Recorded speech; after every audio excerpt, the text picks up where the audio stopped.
Welcome to the Human Capital Innovations Podcast, your go-to source for personal, professional, and organizational growth and development. We hope you tune in often for all things people management, organizational development and change, organizational leadership, and social impact related. Maximize your personal and organizational potential with Human Capital Innovations Podcast.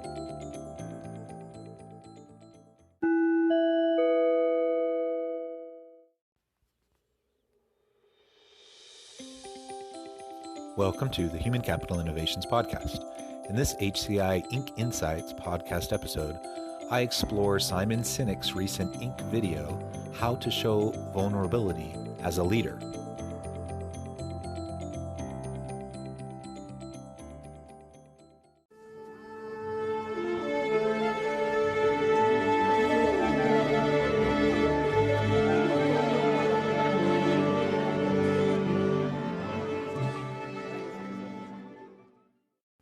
Welcome back to the Human Capital Innovations Podcast. It's great to have you with me again today. Today, we will be exploring Simon Sinek's recent Inc.com video, How to Show Vulnerability as a Leader. Best-selling author Simon Sinek explains why employees and managers have very different rules when it comes to expressing vulnerability. In this episode, I will break down this video into clips and intersperse some of my own commentary. I'll catch you on the flip side of the first clip.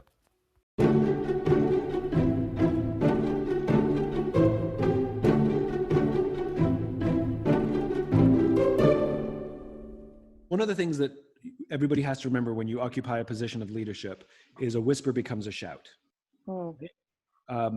Everything is amplified.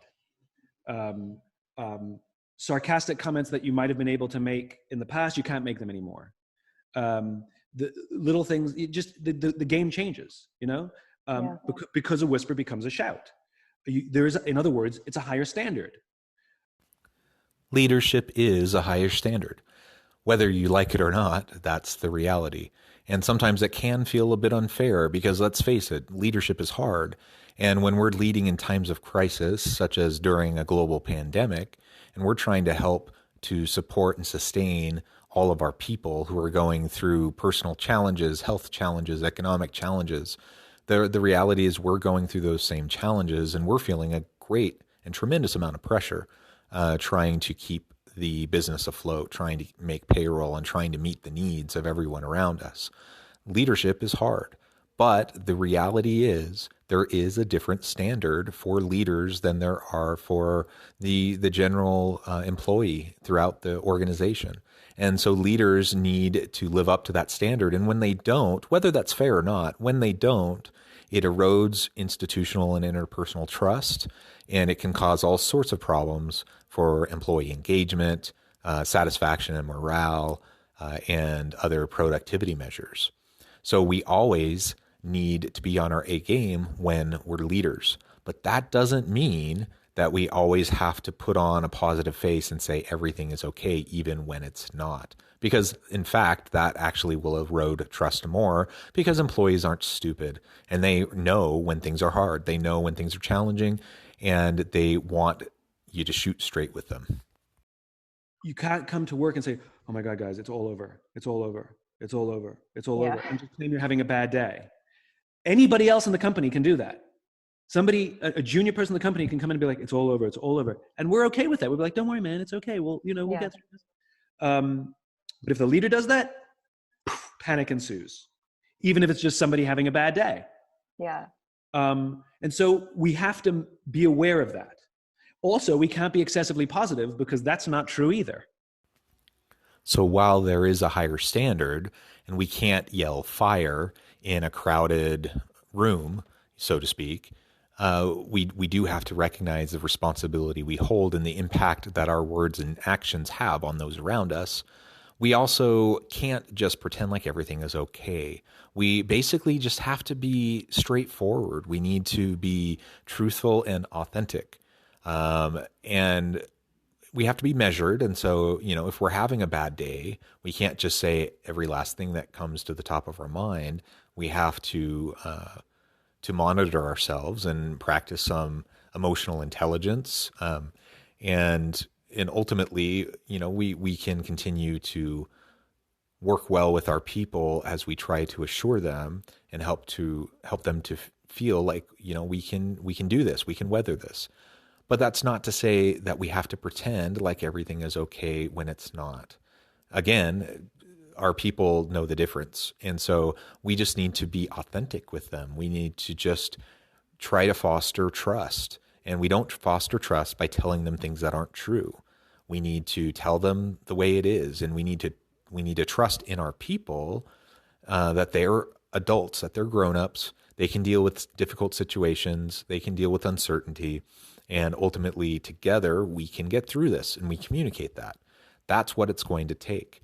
And if we can do that consistently, we can weather the hard things that come. And if I, as a leader, am really struggling, well, I can't just vent to any random person in the office. I can have my confidants. I can have those people that I know I can lean on, my inner circle, and I can take those opportunities to share in confidence, the burdens that I bear, and we can find support for each other as leaders. We just can't share that openly with everyone else throughout the organization, or panic will ensue.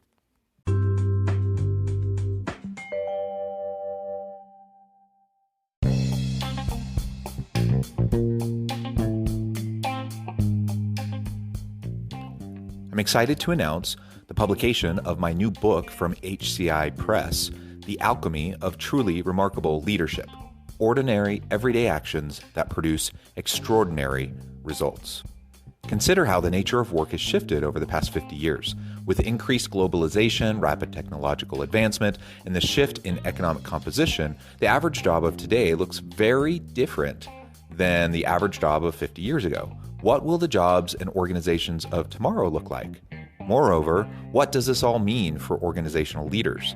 What are the core competencies and capabilities of organizations and their leadership that are prepared for continued disruption and geopolitical and socioeconomic shifts? Regardless of what the future holds, increasingly, leaders need to be socially minded, data-driven, decisive, champions of talent, and disruptors of the traditional notions of leadership, teams, organizations, and work. The Alchemy of Truly Remarkable Leadership will help you to explore your own leadership competencies and capabilities and consider ways to apply and implement them into your workplace and personal life.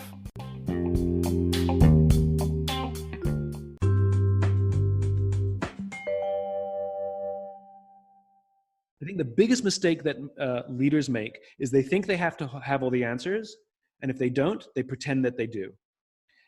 And what vulnerability means doesn't mean sharing your darkest moments out loud with the team. Vulnerability means admitting, I made a mistake, I don't know, I'm uncertain.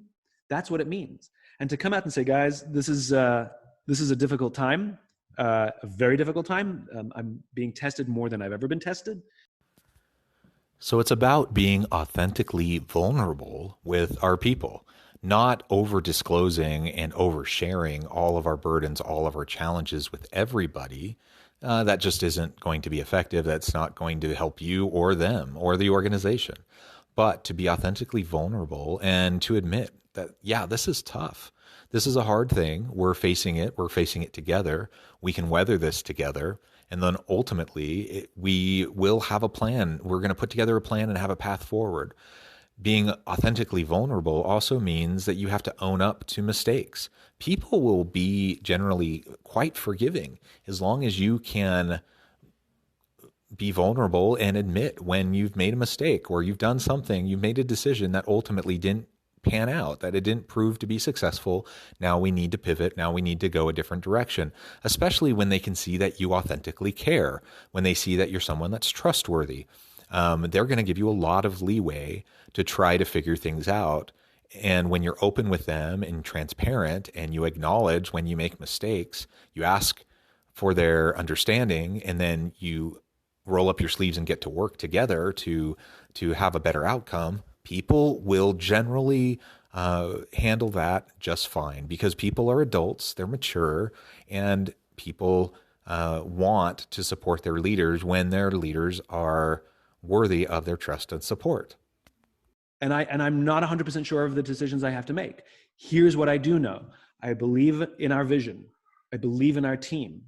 And I think that if we can get the right product mix, and if we can figure out new ways to bring our cause to life, I think we can beat this. I'm going to be leaning very, very, very heavily on this team because I cannot do this alone. And I will keep you in the loop of, and like, we made mistakes. We like ran head forth in one direction, and then we had to shift. And we said to everybody, we got it wrong. We're making this up as we go along. Yeah.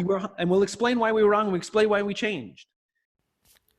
Let your people know the missteps and reframe the missteps as learning opportunities, especially amidst uncertainty during particularly difficult and challenging times. If you can reframe setbacks as learning opportunities and model a growth mindset, model the iterative process of learning and growing and design thinking, then you can pivot and leverage those failures to be more than failures. Now you learn from them. There are growth opportunities. You learned something that didn't work, and now you know how to go forward better and more productively and successfully in the future. But to express uncertainty, but not end there, uncertainty, and here's what I plan to do, is essential. But to say I don't know is so powerful. As a leader, expressing uncertainty in difficult times, saying you don't know, and really acknowledging and recognizing you don't have all the answers to everything. Not only is that acceptable, but that is necessary in this day and age of complex organizations, because we don't have all of the expertise. Our people do. And if we claim to know all the answers, you know what will happen? Our people will stop leaning on their own expertise and their own creativity and innovation, and they're going to look to us for every last little thing. And that's not going to serve them or us well. Our organization will not be innovative in that kind of an environment. But when we can foster an environment where people recognize that we are vulnerable so they can be vulnerable, we can fail and acknowledge it so they can fail and acknowledge it, and that we model for them how you step forward into the darkness, into the uncertainty, that you don't know everything, and that we rely on each other to get through those dark times, to get through those difficulties. If we model that for them and they see that genuinely we are vulnerable and a safe place for them to be able to learn and grow and innovate, then we can together get through these challenges. We together can pivot. We can take new strategic directions. We can innovate and launch new products and services. And ultimately, we can succeed in the marketplace. But it all starts with a vulnerable leader, authentic vulnerability. When you just pretend that everything is okay, you're selling your people short. You're not modeling for them a healthy environment or a healthy culture. And even if you think you're protecting them, you're not, because you're not acknowledging the depth of their understanding, the depth of their character. And it's very quite condescending, actually. So ultimately, we can do better than that. As leaders, we can be vulnerable. We may need to learn how to do that. We may need to unlearn the false bravado that we see so many in leadership portray. We may need to unlearn the facade of having an answer for everything or false confidence. But we can unlearn that, and we can learn humble, vulnerable approaches to how we interact with our people. And in the long run, that will foster greater trust. That will foster a greater, more healthy workplace. As always, thank you for joining me for this episode of the Human Capital Innovations Podcast. I hope you stay healthy and safe, that you can find meaning and purpose at work each and every day, and I hope you have a great week.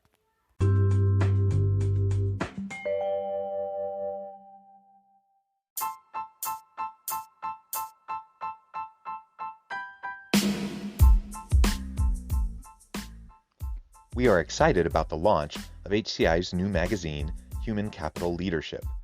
Human Capital Leadership is a free, interactive e-magazine designed to help individuals, leaders, and organizations find innovative approaches to maximize their human capital potential. We will be publishing issues quarterly in August, November, February, and May. Check out the first issue and let us know what you think.